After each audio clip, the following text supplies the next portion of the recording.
एक व्यास जी कथा कर रहे थे और कथा करते करते बार बार बोले कि श्री हनुमान जी महाराज जैसे ही अशोक वाटिका में गए, अशोक वाटिका के सुंदर श्वेत पुष्प देखकर के हनुमान जी महाराज मचल गए।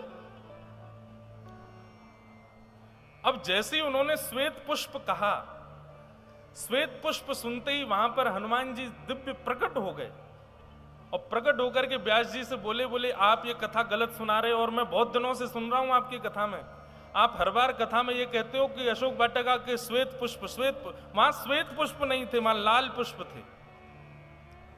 व्यास जी महाराज तो बड़े प्रसन्न हो गए, बोले ओहो साक्षात हनुमान जी प्रकट हो गए।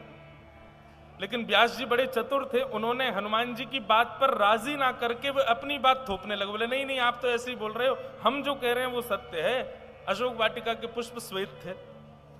हनुमान जी बोले अभी अपनी गदा का प्रहार कर देंगे, तुम गए थे कि हम गए थे? तुम तो कथा सुना रहे हो, हम तो अशोक वाटिका गए थे, वहां के पुष्प श्वेत नहीं लाल थे।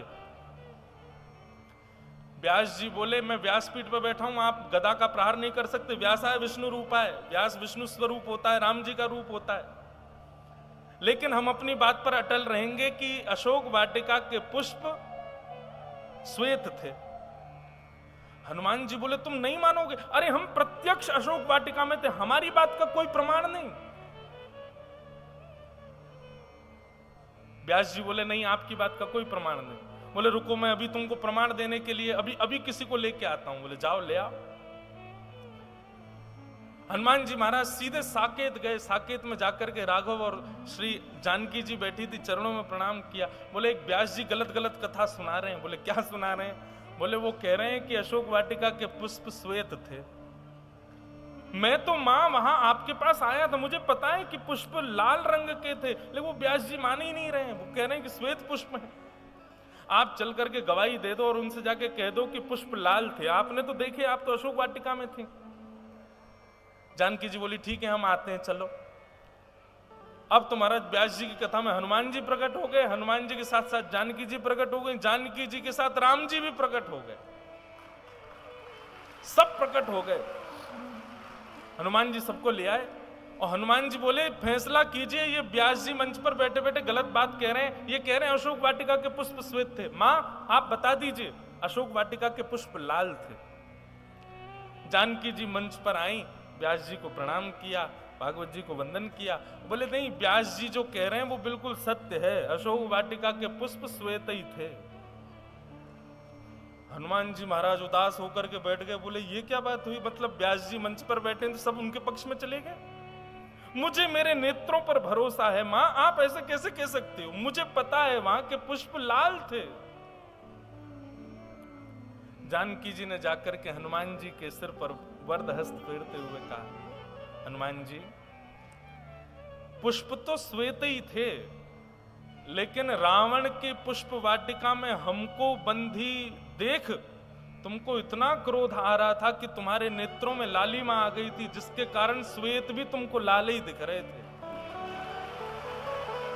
पर वास्तविकता तो हनुमान जी यही है कि पुष्प वहां के श्वेत थे। जब जानकी जी की बात ने मोहर लगा दी तो हनुमान जी महाराज व्यास जी से जाकर के बोले क्षमा कर दीजिए, अब तो मां भी कह रही हैं तो वहां के पुष्प श्वेत ही रहे होंगे। तब व्यास जी ने चरण में प्रणाम किया। बोले आज हनुमान जी से न संवाद करने में, हनुमान जी की बात रोकने में, हनुमान जी की बात को नीचे करने में एक प्रभाव तो हुआ कि हमारी कथा में पूरा राम दरबार प्रकट हो गया, और ये सब हनुमान जी की कृपा।